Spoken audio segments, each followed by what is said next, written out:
you wrote your book in 2014. You founded the coalition and trying to change the guidelines. You would think by now, by doing this for as long as you've done this, like you might be sitting around bored, you accomplished everything you need to, but it just keeps going, which has forced you to start your Substack, which is amazing, Unsettled Science, which I do want to talk about. You do a great job with those, very in depth. I would expect nothing less from you. But before we do, I think when a lot of people talk about The Big Fat Surprise, which is a fascinating book, I don't know why I let it surprise me every time I read it, which is now probably like 5 or 6 times. I get something new out of it every time. It's so good every time. It's a big book and it's really entertaining. I love it.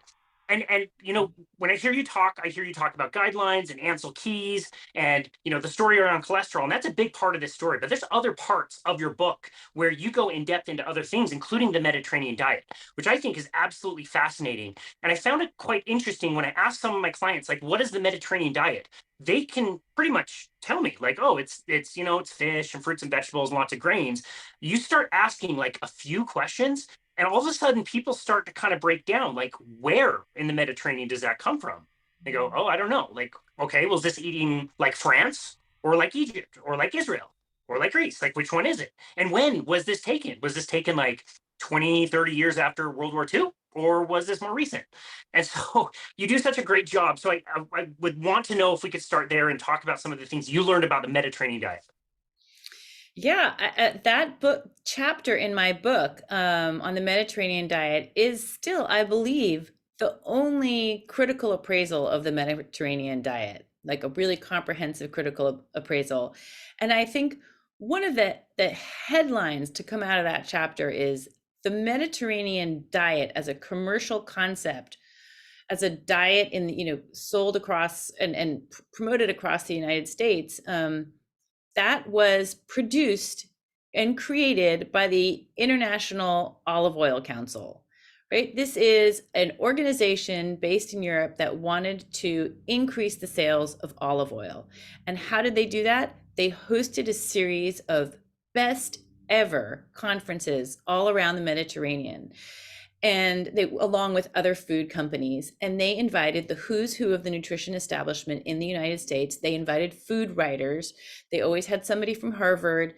They had these people who went to those conferences in the 90s, described them as like the most fantastic events, where there was literally like little bottles of olive oil tucked in your gift bag, and the most incredible ever food, and hiking up the mountains of Greece to come back to homemade bread made by the women of the village. That was all produced by these food companies led by the Olive Oil Council that wanted to sell olive oil to Americans. Very successful. I mean, I'm old enough to remember, and you probably aren't, but when olive oil was sort of appeared on the table of all restaurants and was sort of became something that we all dipped our bread in, that wasn't true when I was a young child. So that is where the diet became commercialized. But what was it before then? Before then, it was many diets around the Mediterranean, as you described. They, in Greece, they eat much more lamb than they do in, in other parts of the Mediterranean. The diet in the south of France is different than the diet in the south of Italy. I mean, there's differences in every amount of food they eat and the type of food they eat. And what I realized was, so stitching together this diet and to call it one diet has never made sense scientifically. And who created the term the Mediterranean diet is our old friend Ancel Keys, right? Before he became sort of known to us as the person who presented the diet heart hypothesis, and partly where that hypothesis came from, the idea that saturated fat and cholesterol are bad for you, he was obsessed with the Mediterranean as a region to visit. Like I write about how he's on sabbatical at an English university, a university in England, and it's cold and it's rainy and the weather is dull, as they say in England. And he and his wife decide to take a train to the Mediterranean, where everything is sun-kissed and beautiful. Post World War II, everything is cheap. And he falls in love with the Mediterranean, like don't we all? And he ends up having building a home there. But he travels around to different places in the Mediterranean, and that's where he got his original idea that saturated fat, that meat was probably bad for you, saturated fat was probably bad for you. But he was examining these countries after they had lost this war. You know, there had been millions of people who had left Greece, millions of people had been dislocated in Italy, food supply chains had been disrupted and had not been rebuilt. The most famous place that he visited, and kind of the epicenter of the idea of the Mediterranean diet, is the island of Crete. Okay, so this was a place where seemingly long-lived villagers toiled away. They seemed to eat almost, no animal foods, but were very healthy. Keys visited that island 3 times with his team. One of the times that he visited, he showed up during Lent, right? So that is a period. The Greek Orthodox Lent is a very strict one where no animal foods are allowed. And he knew that this was a problem and would confound his data, but nevertheless, he decided to go with the data as it was. And so he profoundly undercounted the amount of animal foods that they regularly ate by measuring their diet during Lent. In the end, he only had data on 30 to 33 men, only men, from the island of Crete. So this is a tiny, tiny, tiny sample. And it turns out that his samples in every one of the 7 countries that he visited 11 locations in 7 countries. The data sizes of his samples was about 30 to 35 people in each of these countries. Tiny. I mean, not a representative sample by any means. But out of this, he and his wife wrote a cookbook called Eating, I think it's called Eating the Mediterranean Way, or Living the Mediterranean Way. And that was the first text on the Mediterranean diet based on 30 to 33 men. A little before he arrived, the Rockefeller Foundation had done a study on the island of Crete also, where they found, when they interviewed the villagers, the most common thing that they heard was that they wanted more meat, that they used to eat more meat and they were sadly deprived of it, and that their word for Lent was the same word for sunken, or a woman who looked like she was a witch because she wasn't adequately nourished. They did not associate Lent with healthfulness, and they had remembered eating more meat as children and hoped to return to that, but and that was what they craved the most. They equated it with virility, power, health. But that was not the impression that Ancel Keys took away from the island, or the impression that he then promoted to the rest of the world. So let's fast forward from Ancel Keys, who was there in the 50s and maybe early 60s, but I think mainly the 50s. Fast forward to Walter Willett at Harvard University. He's enamored with Keys in his office at Harvard. When I interviewed Walter Willett, the picture on his wall is of him shaking the hands of Ancel Keys Wow. in some Mediterranean country. So you can imagine the baton being passed from Ancel Keys to Walter Willett, who picks it up, goes to the Mediterranean, absolutely falls in love, like Keys, with Mediterranean food, dines out with the Greek scholars, finds it like an explosion of flavors in his mouth, and he falls in love with the Mediterranean diet. He does his own work in the Mediterranean, but basically most of his data is based on the data that came from Ancel Keys. So he doesn't really amplify that data set. So, but he comes out with his Harvard Mediterranean food pyramid, which is pretty much like the food pyramid we all know, which is the huge bottom slab is all grains, and then comes fruit and vegetables. The difference with Walter Willett's Mediterranean pyramid is that in the tiny, tiny tip is red meat. Worse even than sugar. You could eat more sugar than meat, according to Walter Willett. And he described it as being bathed all in olive oil.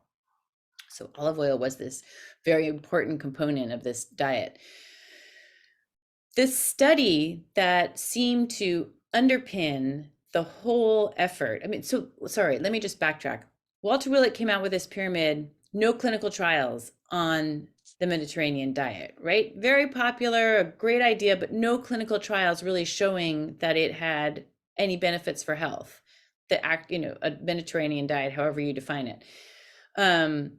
So finally, various food companies got together and sponsored a trial that took place in Spain called the PREDIMED trial.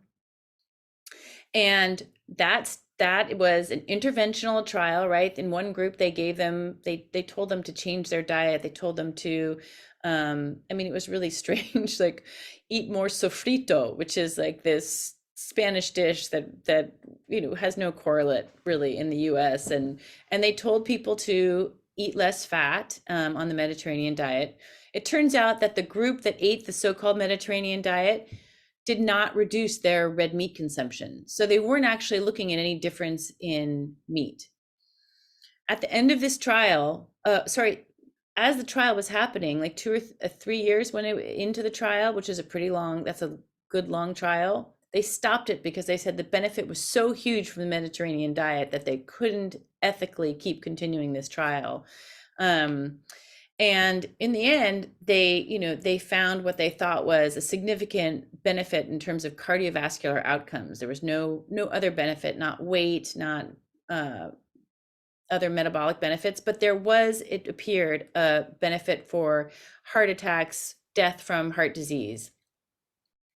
Later, when Richard Feynman, who is a scholar at downstate CUNY here in New York, he looked at the actual absolute benefit, which is to say not the relative risk, but the absolute difference in risk. And it was 0.2, the difference was 0.2 in terms of the people who were on the diet had just the tiniest little bit of benefit compared to the people who were not on the diet.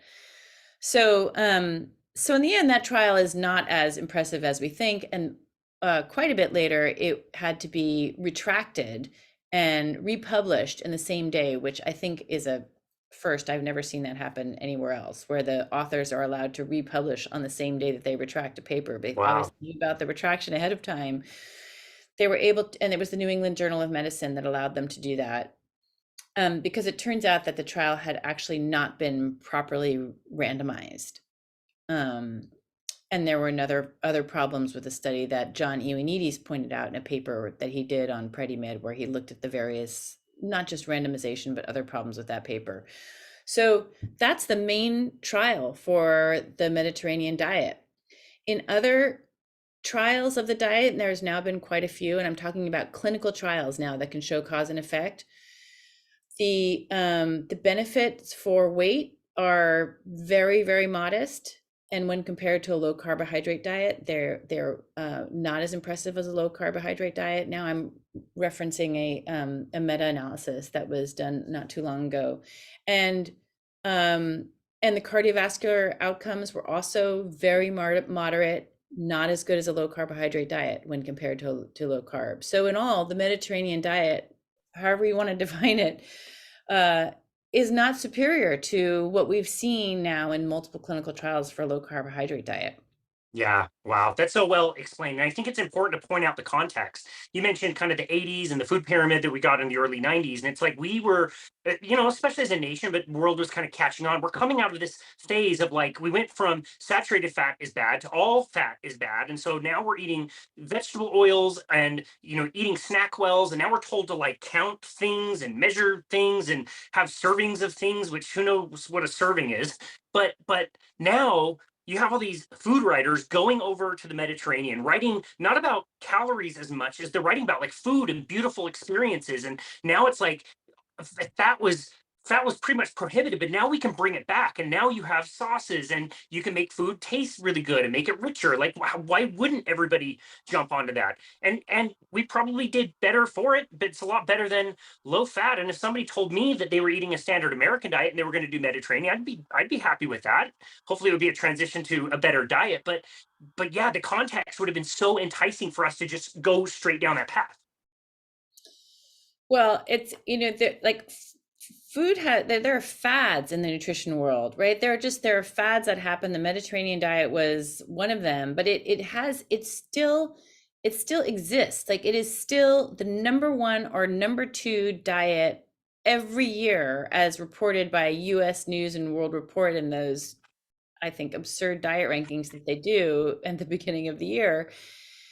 And that's because there's an industry behind it. What happens is that an industry, and this is a lot of the explanation for why we see what we do in the nutrition world, which is, there's so many of us don't understand why is it that why do we have a low fat diet? Well, in that case, there was a whole industry that grew up like the Snackwell's cookies that grew up around the low fat diet. And nutrition is always complicated by the fact that it is tied to this giant behemoth food industry that is trying to figure out, they're trying to figure out a way to make money off of our consuming foods that are unhealthy for us. And the same is true of the Mediterranean diet. There are Mediterranean diet programs. So it's not just the food industry, but also the healthcare industry. You can sign up for the Mediterranean diet program. There are Mediterranean diet books and diet plans and all of this. It's still a very popular diet, even though it has morphed into something that would be unrecognizable to anybody in the Mediterranean. I mean, in just two fundamental ways. In the Mediterranean diet, yes, they eat vegetables and they eat fruit for dessert, but they eat, their main courses are plenty of meat and cheese and eggs. They are not a largely vegetarian culture by any means. And I think anybody who goes to Europe, or goes to the Mediterranean can just see that. So, and the other change that's happened that is so ironic is that the Mediterranean diet no longer, as it's understood in America today, no longer contains olive oil. What?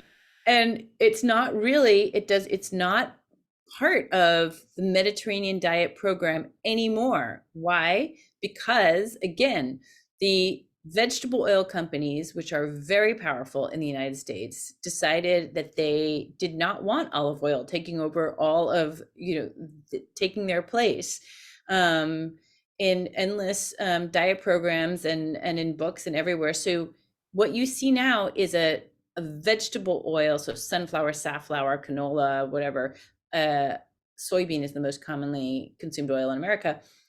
It's the so-called Mediterranean diet with vegetable or seed oils. So the thing that was defining about the original Mediterranean diet is gone in the American version. That's amazing. I had no idea that was still the case. That's crazy. Yeah, That's I mean, it's crazy. not true of every Mediterranean diet book that you'll see, but you'll see like in the USDA, US Department of Agriculture's version of the Mediterranean diet, no olive oil. Wow, that's crazy. Okay, I'm glad I have this next to me, and I'm glad you mentioned the top diets ranked by US News or whatever it is. Number one diet, Mediterranean diet. Number five diet, volumetrics diet. Do you know what the volumetrics diet is? I've never heard of it. No, Okay. no. Fifth, 13th is the Asian diet. I didn't look into that one, but that's a pretty big continent with probably a few different ways of eating. Biggest Loser took 20th, which is known to crash your metabolic rate. I've measured the Biggest Loser contestants on the metabolic cart that I used for over a decade and could verify that. Nutrisystem took 24th, Slim Fast took 26th, Keto and the Modified Keto tied for 37th, and we just beat out, what is it? The Dukan diet. You ever heard of the Dukan diet? I think yeah. No, I haven't, but I recently gave talked about this in a presentation where I analyzed uh all of these diets. So they have like 40 now. I think the rankings are up to 44, and keto and some whatever they think of as something called modified keto are always dead last. Atkins is always way down the list. There's like 40 diets that are in between that you've never heard of, like the fire engine diet and all these diets. I went and I actually spent the time looking up how many clinical trials are there for each one of these diets, and almost all of them have that many clinical trials Ah, to support them. one. And most of them are funded by the company. These are branded diets, right? So most of it's Dukin, it's funded by Dukin. And and keto, and I look, if you look under keto or low carb, I think, has more than 700 clinical trials. Keto has more than 1,000 clinical trials that are registered in the, this is not to say they're great clinical trials or what those clinical trials said, but there is a lot of evidence on the diets that are at the bottom of their list. So how do they evaluate their evidence is through a method that is not recognizable to, like, to any international standard that we know, which is where, clinical trials are supposed to be at the top of the pyramid of evidence or close to the top. And if and we know that keto has very positive outcomes. So, I mean, the way to understand those rankings is that the people running them are plant-based, or let's say Yeah. vegan. I mean, we know, some of these names may be recognizable to you, but David Katz was the head of that committee for quite a while. And if you look down the list, there's Seventh-day Adventists, there are people who are on David Katz's True Health Initiative vegan advocacy group. Almost all of them are on that vegan advocacy group. So those are clearly his handpicked friends who all agree with him about what a healthy diet looks like.